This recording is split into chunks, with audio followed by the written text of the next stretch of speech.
Speaker, I serve a big riding. I've knocked thousands of doors, and the consensus is clear. Newfoundlanders and Labradorians do not want these emissions caps choking our economy. But these emissions caps don't just affect my riding. They affect the whole world. We have allies all throughout the world who are starving for more energy.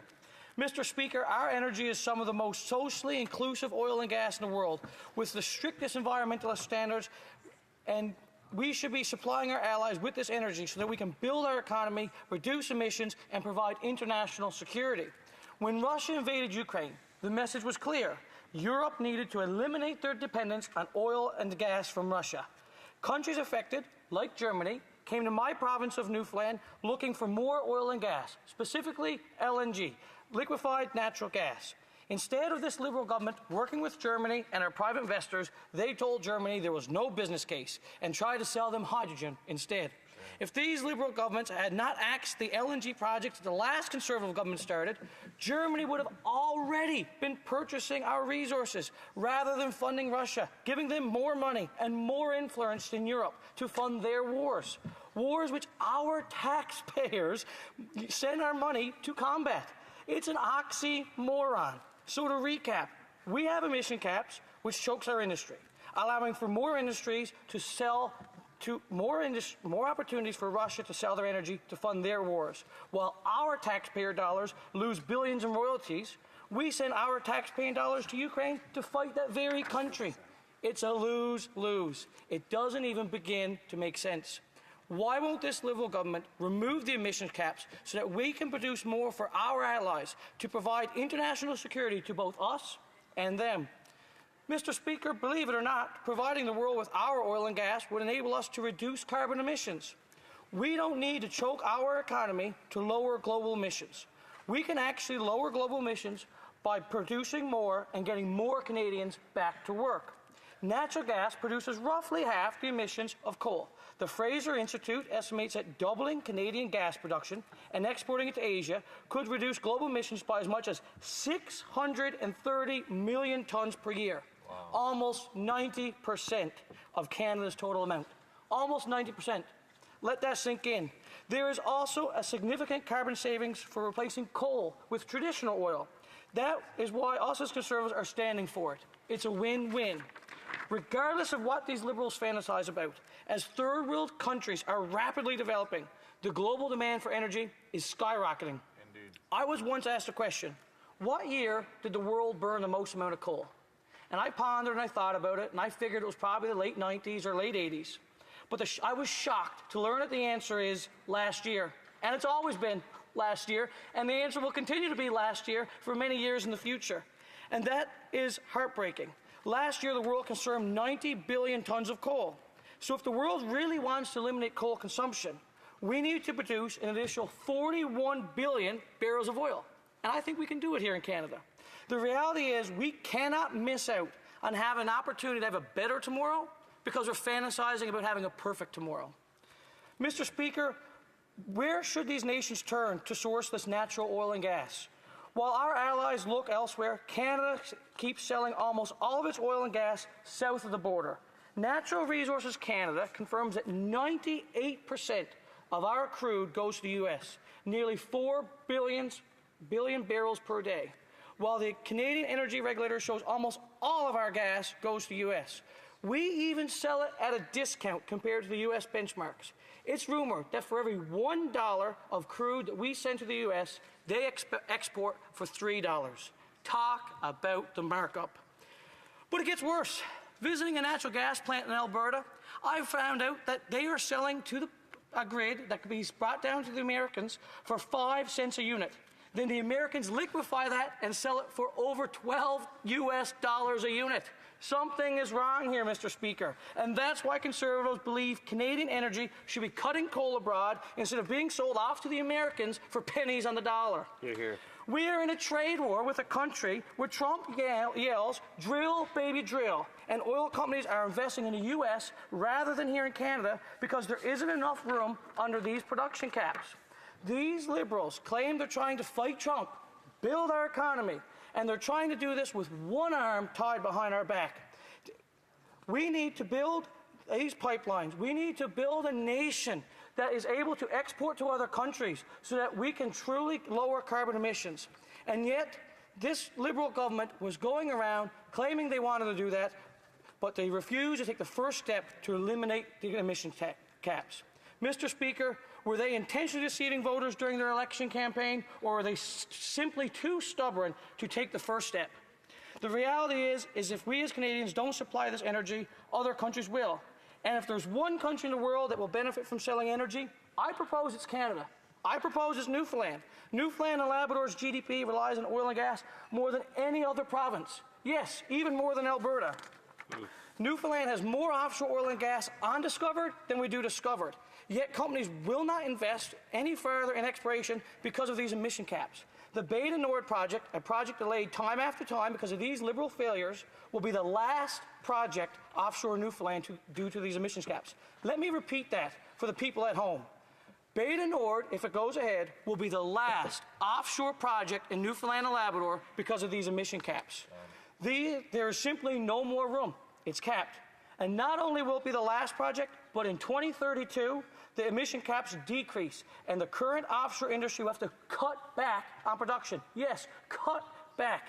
Can our economy really take another hit when unemployment is at a all-time low and people can barely afford groceries? We as Conservatives promised to work with industry to double oil and gas in Newfoundland. That would have added an additional 25% to our provincial GDP. Imagine the roads that we could have paved. Imagine the doctors we could have hired, even in St. Lawrence. But instead, we have a Liberal government who want to leave the emission caps in place and, by effect, leave our roads and healthcare system in despair. Mr. Speaker, I've worked in the oil and gas industry, and let me tell you this. Our oil and gas is the most socially and environmentally acceptable oil in the world.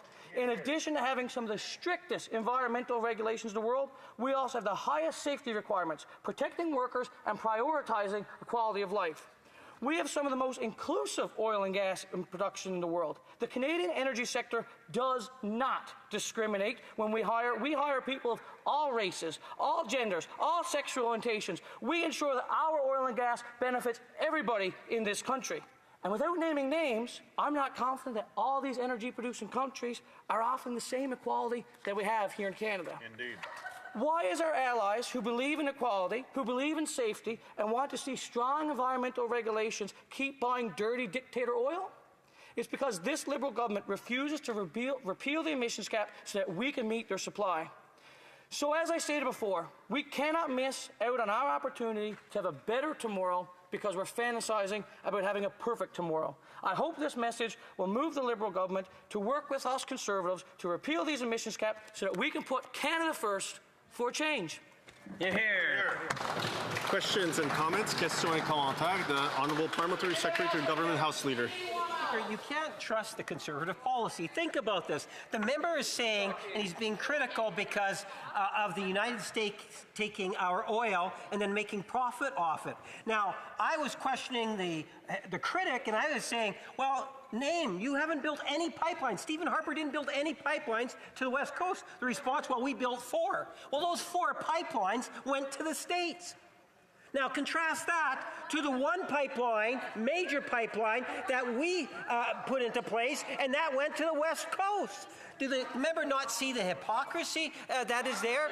Not to mention Bill 49, C-49. The Conservatives voted against Bill C-49, which was to the economic advantage of Atlantic Canada. Would the member not acknowledge that the leader of the Conservative Party and his seatmates were wrong to vote against C-49? The Honourable Member for Terra Nova, the Peninsulas. I'll acknowledge a few things. If it's not one thing on one side of the country, it's another thing on the other. They say that we can't sell our oil and gas because we can't get it to market in Alberta, but Newfoundland, you have no excuse. We're at Tidewater, yet there's emissions caps that keeps us choked. If it's not one thing, it's another. I'm tired of excuses. Canada's tired of the excuses, and the Conservative government will be working together to build this country. Indeed. Questions and comments? Questions et commentaires. Le député de... The Honourable Member for Repentigny. Mr. Speaker, since the arrival of this new government, there's been competition between the Conservatives and the Liberals. They're trying to determine who is the most pro-oil and gas. Well, this festival is just ongoing because on both sides, it seems as though they want to just do away with all environmental regulations. My question for the Conservatives is the following. There are investment credits of $5.7 billion for carbon capture and storage to help the oil and gas industry. Are the Conservatives in agreement with billions of dollars handed out to an industry that is already a billionaire's industry? For Terra Nova, the Peninsulas. The member is saying that Conservatives and Liberals are trying to see who's the most pro-oil and gas. Every province in Canada is happy to take oil money, but not all that happy to play the oil game. Well, Mr. Speaker, you can't have oil money without playing the oil game. Questions and comments? Questions et commentaires. The Honourable Member for Lakeland. Thank you, Mr. Speaker. As a first-generation Albertan with a mother from St. John's, Newfoundland, I just want to say how happy I am to have this member join us from that great province, from Newfoundland and Labrador, as an advocate for energy workers, for resource development there right across the country.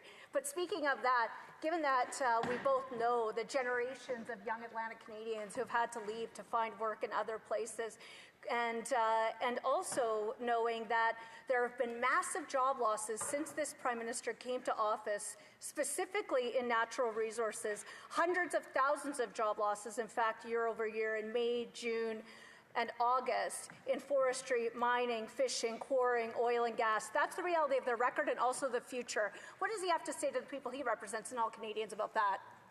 The Honourable Member for Terra Nova, the Peninsulas. Newfoundland and Labrador has some of the highest unemployment rates in the country. And next to Newfoundland and Labrador, not far behind, is Alberta. And that's because this Liberal government has brought in emissions caps and been choking our economy. Newfoundlanders and Labradorians have been traveling back and forth to Alberta and other provinces for years. And my member from Fort McMurray is in agreement because she understands, she sees that. And us as Newfoundland and Labrador, our economy is not just in our offshore industry, but also in Alberta. And when the West does better, all of Canada does better, including the East Coast, including Newfoundland. Thank you very much. Questions and comments? Questions et commentaires. The Honourable Member for Fort McMurray, Cold Lake.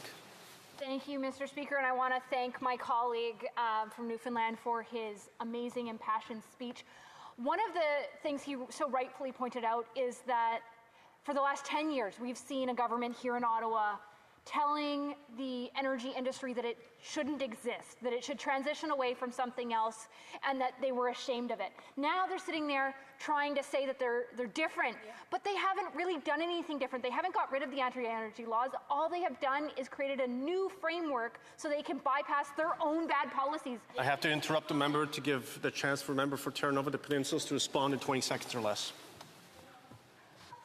Yeah, we've got an interconnected economy, and we just want to thank Fort McMurray and Newfoundland and Labrador for all of it's done, all the work it's provided in Newfoundland and Labrador, and we look forward to working with Alberta to build the best country that we can for a change.